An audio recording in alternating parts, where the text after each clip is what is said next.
Sir मैं एक बात आपसे जानना चाह रहा था जी ये कह रहे हैं कि राष्ट्रपति शासन लागू होने वाला है दिल्ली में।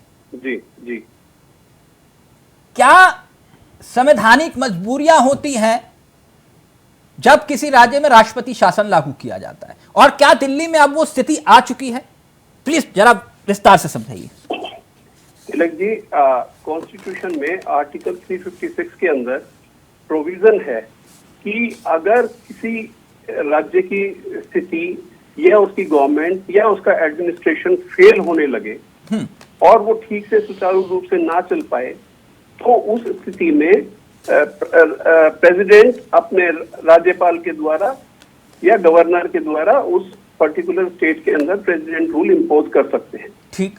यहाँ केस, हमारे केस में अगर आप ले, मैं थोड़ा सा, क्योंकि बहुत पहले से मेरी पीआईएल्स वगैरह काफी रही और काफी मैं एक्टिव भी काफी रहा, काफी सारी पीआईएल्स रही, काफी मुद्दों के ऊपर बात हुई जी। मेरा अपना मानना यह है, मेरी पीआईएल का नंबर वगैरह भी अगर चाहेंगे तो मैं दे दूंगा। उसमें इनफैक्ट क्या हुआ था कि उस टाइम पे कोविड की जब सिचुएशन काफी खराब थी और स्टेटमेंट चीफ मिनिस्टर को मुझे बड़े अच्छे से याद है, और कोई अगर जानना चाहेगा तो मैं रिट का नंबर दे दूंगा। रिट में दिल्ली हाई कोर्ट का ऑर्डर है उसमें, और दिल्ली गवर्नमेंट का उसमें एक एफिडेविट फाइल्ड है।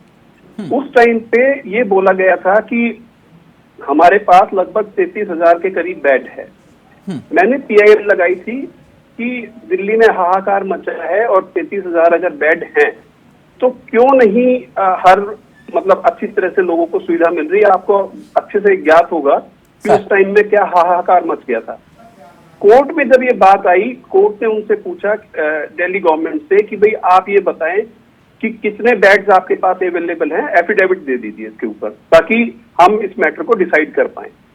कोर्ट के अंदर 3,150 बेड का एफिडेविट दिया गया और 33,000 से एकदम से वो 10% के ऊपर आ गया। उसके बाद में मेरे पास वो डॉक्यूमेंट अभी भी है। उसके अलावा NHRC, national human rights commission का लेटर दिल्ली गवर्नमेंट के पास गया, जिनकी कॉपी मेरे पास भी है, इस वक्त भी है। उसमें भी गवर्नमेंट के फेल्योर के बारे में बात की गई। उसके अलावा भी स्कूल की जब फीस का मामला आया, उसके अंदर भी फीस के बारे में भी काफी, जब ट्यूशन फीस का मामला था वो भी मेरी पीआईएल थी। उसमें भी डीजल के रेट एकदम से 8 रुपए 36 पैसे एक दिन में कम हुए। तो ये सब बातें मैं इसलिए नहीं बता रहा कि मुझे अपने आप को एडवर्टाइज करना है या कोई और है। मतलब कहने का ये है, देखिए सरकार का या किसी भी एक गवर्नमेंट का क्या कर्तव्य है अपने नागरिकों के प्रति। हेल्थ आपको बेस्ट से बेस्ट प्रोवाइड करनी है, एजुकेशन करानी है, सेफ्टी मैं शर्मा सर आपको टोक रहा हूं, मैं बस इतना जानना चाह रहा हूं कि क्या अब वो नौबत आ चुकी है कि सरकार चलाने में दिल्ली में दिक्कत आ रही है, इस वजह से राष्ट्रपति शासन लगना चाहिए? मैं तिलक जी वहीं आ रहा हूं, क्योंकि 356 के अंदर ये बोला गया है कि अगर किसी भी राज्य के अंदर राष्ट्रपति शासन को लागू करना है तो वहां की गवर्नमेंट फेल्योर दिखाना पड़ेगा जी। कि गवर्नमेंट ठीक से कार्यकाल नहीं कर रहा। 356 आर्टिकल 356 के अंदर ये साफ साफ लिखा गया है। उसके अंदर कंडीशंस दी गई हैं कि किन किन स्थिति के अंदर आप राष्ट्रपति शासन अप्लाई कर सकते हैं।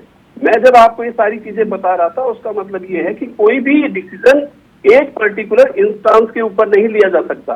केजरीवाल जी के पास मेजोरिटी है, काफी अच्छी मेजोरिटी है। वो एक अकेले अगर जेल में चले गए, उनके पास फिर भी मेजोरिटी है। सिर्फ इस ग्राउंड के ऊपर कि वो जेल में चले गए राष्ट्रपति शासन लागू नहीं हो सकता। लेकिन इस बात पे सर्टेनली राष्ट्रपति शासन दिल्ली के अंदर लागू हो सकता है कि जो मशीनरी है गवर्नमेंट की वो काम करने में फेल्योर है अपना ये मैं नहीं कह रहा, ये रिकॉर्ड एलजी का भी हुआ ना सर, क्योंकि अभी हाँ, ये फेलियर तो एक किस्म से एलजी का भी हुआ। नहीं, दिल्ली को देखिए स्टेट का दर्जा मिला हुआ है। एलजी का फेलियर, एलजी के पास तो एक लिमिटेड 2-3 डिपार्टमेंट्स हैं, और एलजी ही तो प्रेसिडेंट का नुमाइंदा कौन है? एलजी ही है। हाँ। तो एलजी तो ओवरऑल एडमिनिस्ट्रेशन देखेंगे। ओवरऑल जब उनके पास कमांड आएगी और उस टाइम पे अगर वो फेलियर होंगे तब फिर दोबारा से नहीं, चुनाव सर लोकसभा थोड़ा सा क्लियर कर दीजिए सर, ताकि ये जनता के जहन में सवाल है, मैं इसलिए आपसे पूछ रहा हूं कि चुनाव आचार संहिता लागू है जी, तो ऐसे में तो काम तो वैसे भी सब कुछ जो होगा वो एलजी के पास ही होगा? नहीं, एलजी के पास होगा, लेकिन अभी भी गवर्नमेंट रन कर रही है। आचार संहिता का मतलब ये है आप कोई मेजर डिसीजन नहीं ले सकते। हाँ। आचार संहिता का मतलब ये नहीं है कि गवर्नमेंट काम ही नहीं करेगी। इस आचार संहिता के रहते रहते भी गवर्नमेंट काम कर रही है।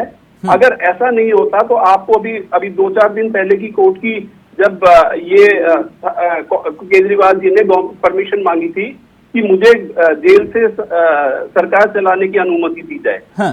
तो अगर आचार संहिता रहता तो इसका मतलब केजरीवाल जी की सरकार वो किसी चलाने में उसको नहीं, एक मतलब जी जी प्लीज कंटिन्यू।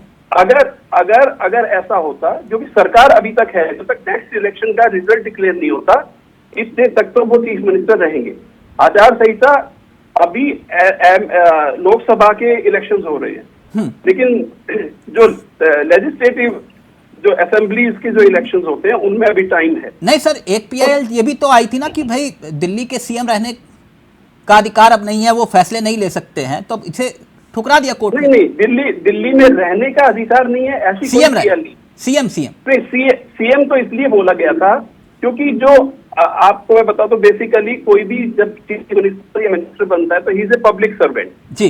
पब्लिक सर्वेंट जब होता है तो आपको पता है कि सीसीए रूल्स जो होते हैं जो गवर्नमेंट सर्वेंट्स के ऊपर लागू होते हैं, हाँ। उनके सर्विस रूल्स के अंदर होते हैं। तो उनमें ये प्रावधान है कि कोई भी आदमी को अगर 48 घंटे से ज्यादा अगर वो जेल पे रह जाए तो उसको सस्पेंड कर दिया जाता है। सर्विस रूल्स ये बोलते हैं। तो वो उस बात को लेके हुआ था क्योंकि अरविंद केजरीवाल जी की जो सजा अभी तक जो जेल का समय हो चुका है वो 48 घंटे से ज्यादा हो गया है। तो इसलिए उनको मोरली स्टेप डाउन कर जाना चाहिए, क्योंकि इनको खाली इस वजह से कि अभी ये यानी आप सर एक तरफ कह रहे हो नैतिकता के आधार पर होगा जो कुछ होगा, लेकिन कानूनी नजरिए से जो है ना तो राष्ट्रपति शासन लग सकता है। जैसे आर्टिकल 356 के अंदर जो कंडीशंस दी गई हैं, फेल्योर गवर्नमेंट का होगा। जब फेल्योर गवर्नमेंट का होगा तब राष्ट्रपति शासन लागू हो जाता है।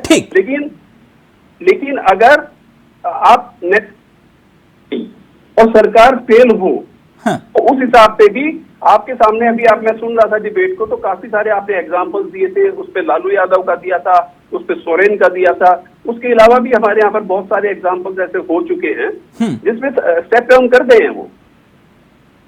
तो या तो प्रेसिडेंट सिचुएशन को ध्यान में रखते हुए आर्टिकल 356 के तहत ऑर्डर कर दे कि अब प्रेसिडेंट रूल है, क्योंकि गवर्नमेंट का फेल्योर।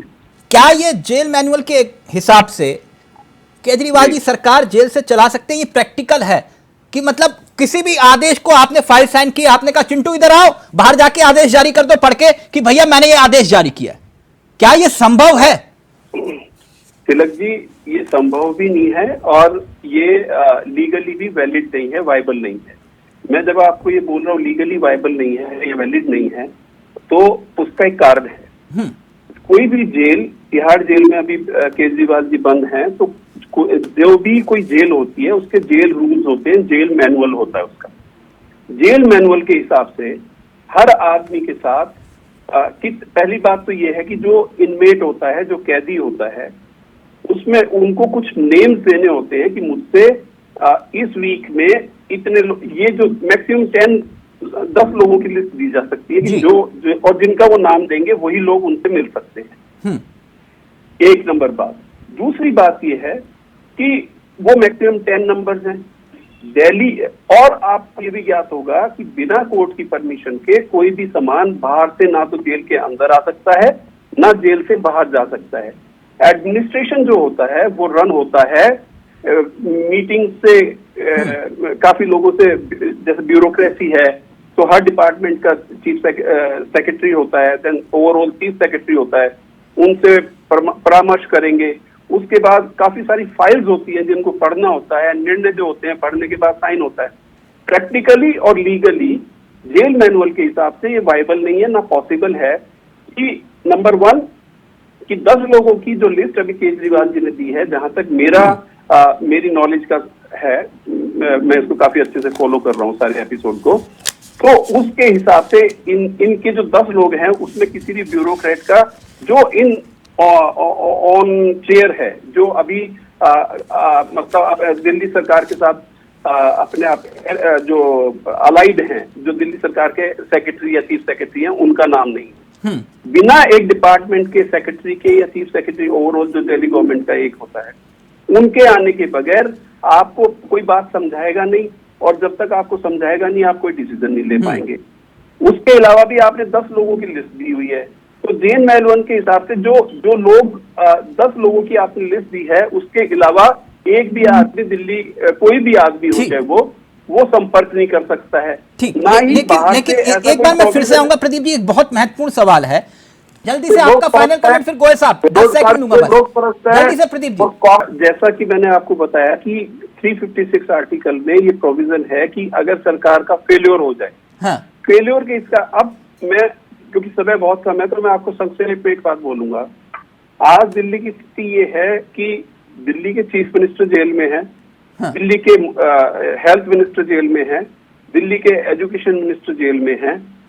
तो ऐसी स्थिति में जब ना तो मुखिया है और ना ही जो डिफरेंट डिपार्टमेंट्स है, दूसरे हाँ, विभाग हैं, उनको चलाने का अगर कोई जिनके पास जिम्मेवारी नहीं है, तो ऐसी स्थिति में हम क्या बोलेंगे?